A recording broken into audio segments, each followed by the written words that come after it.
C'est pas facile de faire une adaptation. Les adaptations, c'est devenu le truc ultra répandu dans l'industrie du divertissement, que ce soit d'un manga vers un animé, d'un comics vers une série, ou le cas le plus répandu, d'un livre vers un film. Vous avez tous déjà vu une adaptation, vous avez déjà tous adoré ou détesté une adaptation, peut-être même que ton film préféré est une adaptation. Mais une adaptation, c'est aussi plein de trucs à gérer. Le casting des personnages, le choix des scènes à garder, le format de diffusion et même l'attente des fans jamais contents, parce que quoi que tu fasses, les fans ne seront jamais contents, n'est-ce pas? Heureusement, aujourd'hui, on va parler d'un film dont je suis sûr vous ne saviez même pas qu'il s'agissait d'une adaptation, en plus d'un livre écrit par le réalisateur lui-même. Aujourd'hui, on va parler d'une des pires adaptations de ces dernières années, Arthur et les Minimoys et la vengeance de Malthazar.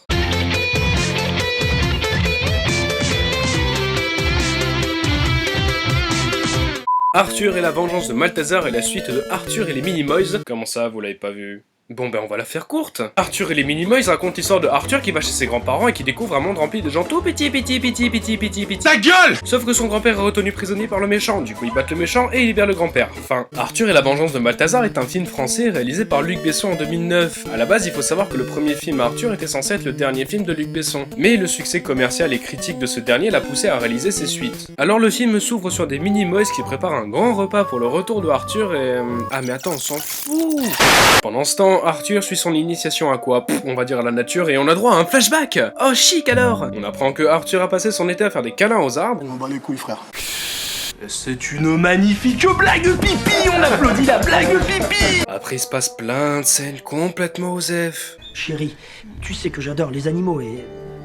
les insectes. Ça me fend le cœur de devoir tuer cette abeille, mais tu as entendu le docteur? Parce que oui, la préoccupation principale du père d'Arthur, c'est de tuer toutes les abeilles parce que son fils est allergique et on me dit dans l'oreillette de parler de trucs importants. Donc Arthur est sur le point de partir, mais il reçoit un grain de riz avec marqué au secours dessus, mais what? Mais c'est écrit en français! Non mais c'est n'importe quoi, le film est censé se passer aux États-Unis. Ma théorie est que le message a été modifié dans la version française pour que le film soit plus accessible au jeune public, étant donné qu'à la base il y avait marqué Help. Mais ça crée une incohérence gigantesque! Donc Arthur s'échappe pendant que ses parents font les trucs complètement osef et rentre dans le monde des Minimoys. Bah non. Sacré Luc, toujours là pour ajouter de la tension inutile dans son film. Comme Arthur n'a pas pu rentrer dans le monde des Minimoys par la manière normale, il doit utiliser un moyen très risqué et très dangereux. Mais Arthur s'en fout, il veut sauver ses amis. S'il arrivait malheur à Sélénia, je crois que j'en mourrais aussi. Vous la sentez, la conviction? Moi pas. Alors, est-ce que vous voulez connaître la super méthode très dangereuse pour aller dans le monde des Minimoys? Non. Arthur arrive donc dans le monde des Minimoys dans le bar de Max, qui lui dit qu'un nouveau méchant appelé Krob a remplacé Malthazar, le méchant du premier film, et que ses sbires les unicornes patrouillent en ville. Alors, retenez bien ce que je viens de vous dire, parce qu'après le troisième film, ça ne sert plus à rien, après avoir visité la ville pendant 5 minutes! On découvre que Betamesh, un pote de Arthur du premier film, s'est fait arrêter par les unicornes. Arthur décide donc de le libérer et on en est à la moitié du film! Et il se passe toujours rien! Finalement, Arthur réussit à libérer Salamèche et je veux pas savoir ce que c'est! Après une course-poursuite, Arthur et Betamesh finissent par échapper aux unicornes. Est-ce que vous voulez savoir ce que font les parents d'Arthur pendant ce temps? No! God, please, no! Arthur arrive enfin au village des Minimoys après 1 heure de film!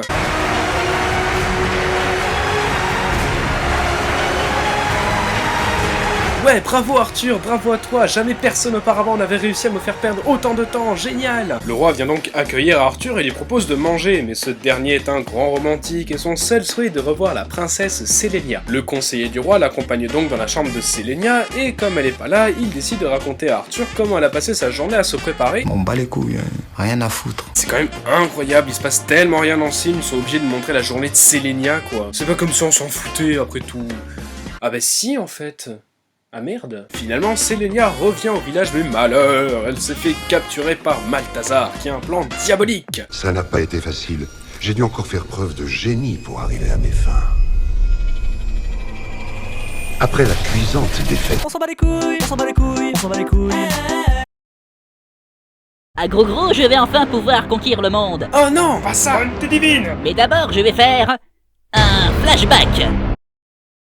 Really, nigga? Donc en gros, il est pas mort, et il cherche un moyen de conquérir le monde, Of course! en utilisant le passage que Arthur a ouvert en venant dans le monde des Minimoys. Et pendant que Malthazar explique son plan diabolique, pas une seule personne ne pense à le neutraliser. Non! Et là, il raconte sa vie, comment il a observé la famille d'Arthur. Puis merde quoi, Malthazar il était tellement classe dans le premier film. Non mais regardez-le là, il est même pas crédible. Et voilà.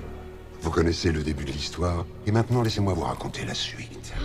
Merci Malthazar de me confirmer que je viens d'assister à une introduction de 1h15, et je vous rappelle qu'il ne reste que 10 minutes pour conclure le film. Donc Malthazar va utiliser le passage pour rejoindre le monde des humains, et je vous rappelle que tout le monde le regarde et que personne ne fait quoi que ce soit. Et donc forcément, Malthazar regagne le monde des humains. Notre méchant, mesdames et messieurs. Il prend taille humaine, fait peur à des images d'archives, et le film se termine sur une reprise de Lady Gaga chantée par les enfants qui ont dû finir de dégoûter les pauvres spectateurs qui ont vu le film au cinéma. Ce film est vide. Ça doit pas vraiment se ressentir dans cette review, mais ce film est tellement vide. Comprenez-moi bien, rien dans ce film n'est important avant l'arrivée de Malthazar, soit après 1h10. À ce niveau-là, c'est pas un film, c'est un DLC. Un DLC de 1h30 à 7€, voire plus dans le cas des gens qui ont acheté le DVD ou Blu-ray. L'histoire aurait facilement pu être résumée en 5 minutes pour ensuite enchaîner avec le troisième film, quitte à faire un film de 2 heures. Mais non, Luc Besson a préféré prolonger artificiellement la durée du film, comme par exemple en faisant en sorte que Arthur n'utilise pas le télescope pour aller dans le monde des Minimoys, ou en utilisant les flashbacks les plus casse-pieds au monde. Mais le pire, ce sont les unicornes. On les voit vite fait au début, on te dit qu'ils sont les sbires d'un nouveau méchant, mais on ne les voit plus jamais plus tard. Plus jamais on en parle, et pourtant Krob est présenté par Max comme le nouveau tyran qui a remplacé Malthazar. C'est dommage, parce que le premier film était vraiment bien. Donc voilà, évitez ce film et allez mater des vrais trucs comme Under the Dome. C'est des sarcasmes.